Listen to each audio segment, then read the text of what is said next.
Hi అండి, welcome back to our channel. ఈరోజు recipe వచ్చి చికెన్ కబాబ్ అండి. మొదటిగా 1 కేజీ కంటే ఇది తక్కువ ఉందండి, హాఫ్ కేజీ కంటే చాలా ఉంది. కొంచెం సాల్ట్, కొంచెం పసుపు వేసి కలుపుకొని పెట్టుకుందామండి. కొంచెం పసుపు, కొద్దిగా సాల్ట్, ఎంత కావాలో అంత వేసుకోండి. వేసుకొని నీట్గా కలుపుకొని పెట్టుకోండి ఒక 10 మినిట్స్.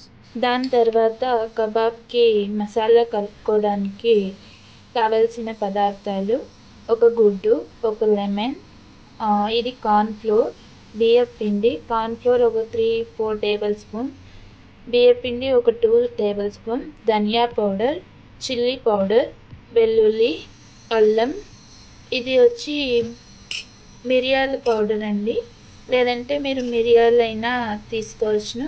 ఇది గరం మసాలా, ఇది జీలకర్ర.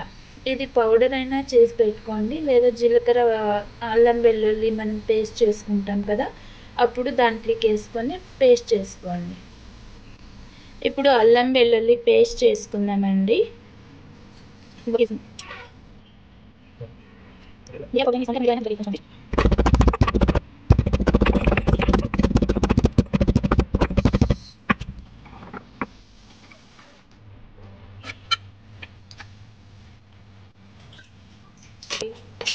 గుడ్డు పగలగొట్టుకొని వేసుకున్నానండి.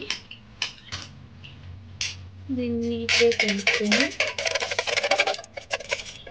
ఇందులోకి ఇప్పుడు ఒక 4 టేబుల్ స్పూన్ కార్న్ఫ్లోర్, లేదా 3 టేబుల్ స్పూన్స్ ఆఫ్ కార్న్ఫ్లోర్, ఒక 2 టేబుల్ స్పూన్ రైస్ ఫ్లోర్, బియ్యపిండి వేసి నీట్గా కలుపుకోండి.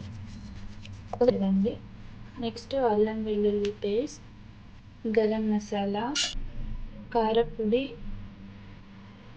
మిరియాల పొడి అండ్ ధనియాల పౌడర్ అన్నీ వేసుకొని నీట్గా కలుపుకోండి. ఇందులోకి కొద్దిగా వాటర్ యాడ్ చేసుకోండి, కొద్దిగా, ఎందుకంటే చికెన్లో కూడా వాటర్ ఉంటుంది.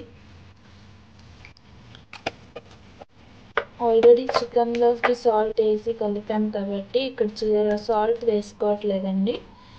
చూడండి, ఇంత టెక్స్చర్ అయితే సరిపోతుంది. కొద్దిగా ఫుడ్ కలర్ యాడ్ చేసుకుంటున్నానండి. యాక్చువల్గా కేసర్, ఇది కేసర్ వేసుకొని నీట్గా కలుపుకోండి.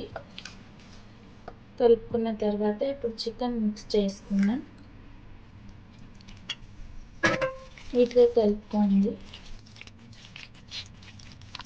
ప్రతి పీస్కి నీట్గా మసాలా అంటేలా కలుపుకొని ఒక అరగంట లేదా 1 అవర్ పక్కకు పెట్టుకోండి, సో దట్ మ్యారినేట్ అవుతుంది. ఉప్పు కారం ముక్కలకి బాగా పడుతుందండి. పక్కన పెట్టుకునే ముందు ఇప్పుడు లెమన్ కొంచెం యాడ్ చేసుకుందామండి, ఎందుకంటే నీళ్ళు ఎక్కువగా ఊరకుండా లెమన్ ఆపుతుందండి. సో అందుకని లెమన్ యాడ్ చేసుకొని మళ్ళీ ఒకసారి నీట్గా కలుపుకోండి. టేస్ట్ కూడా బాగుంటుందండి. వేసుకొని నీట్గా కలుపుకొని ఒక అరగంట లేదా 1 గంట సేపు అలానే మూత పెట్టుకోండి. ఒక అరగంట పక్కన పెట్టేద్దామండి. చూడండి, 1/2 అవర్ తర్వాత ఇలా అయిందండి. దీన్ని ఇప్పుడు నీట్గా కలుపుకొని ఒక కడాయి తీసుకొని స్టవ్ మీద పెట్టుకొని స్టవ్ వెలిగించుకోండి. కడాయి హీట్ అయ్యాక ఆయిల్ వేసుకోండి. ఆయిల్ కొంచెం తక్కువే వేసుకోండి, ఎందుకంటే చికెన్లోనే ఆయిల్ ఉంటుందండి. మనం ఎక్కువ ఆయిల్ వేసుకున్న వేస్టే. ఎవరైనా ఎక్కువ వేసుకునే వాళ్ళు కూడా వేసుకోవచ్చు. నేనైతే ఇక్కడ కొంచెం తక్కువే వేస్తున్నానండి. ఆయిల్ కొంచెం వేడవనివ్వండి, చూసుకోండి. అదను మీడియం ఫ్లేమ్లో పెట్టుకొని ఫ్రై చేసుకోండి. హై ఫ్లేమ్లో పెడితే ఏమవుతుందంటే లోపల ఉడుకుదు, కానీ మనకు మాడిపోయినట్లు తెలుస్తుందండి. అందుకని మీడియం ఫ్లేమ్లో పెట్టుకోండి.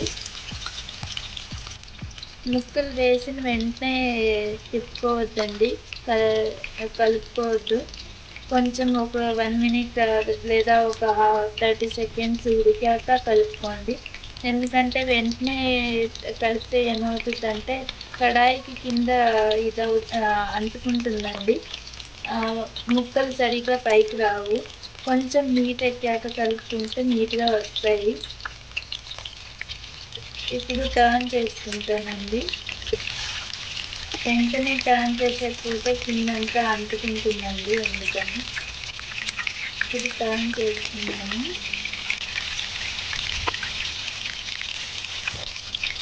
ఇప్పుడు ఒక ప్లేట్‌లోకి తీసి పెట్టుకున్నామండి. ఇప్పుడు ఇంకో కొన్ని వేసుకొని చేసుకున్నామండి.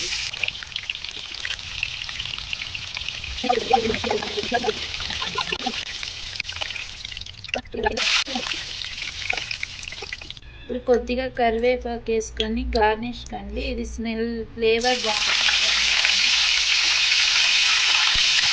హోటల్లో ఇలానే చేసుకోవాలండి.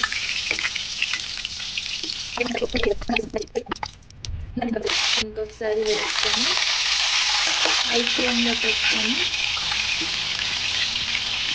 చేసుకోవాలండి.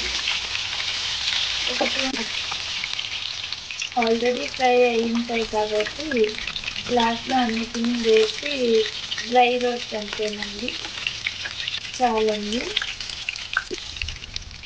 ఇప్పుడు ఒక బౌల్లోకి తీసుకొని గార్నిష్ చేసుకోవడం అంతేనండి. నేను ఆల్రెడీ దోసకాయ మళ్ళీ ఆనియన్ కోసి పెట్టుకున్నానండి గార్నిష్ కోసం. ఇలా రెడీ చేశాను. చూడండి ఎంత బాగుందో కదా, ఎంత బాగా కనబడుతుందో. తినడానికి కూడా చాలా బాగుందండి. ఇలా చేసుకోండి. సెక్షన్లో కమెంట్ చేసి చెప్పండి. సబ్స్క్రైబ్ చేసుకోవడం మాత్రం ఖచ్చితంగా మర్చిపోకండి. Thank you.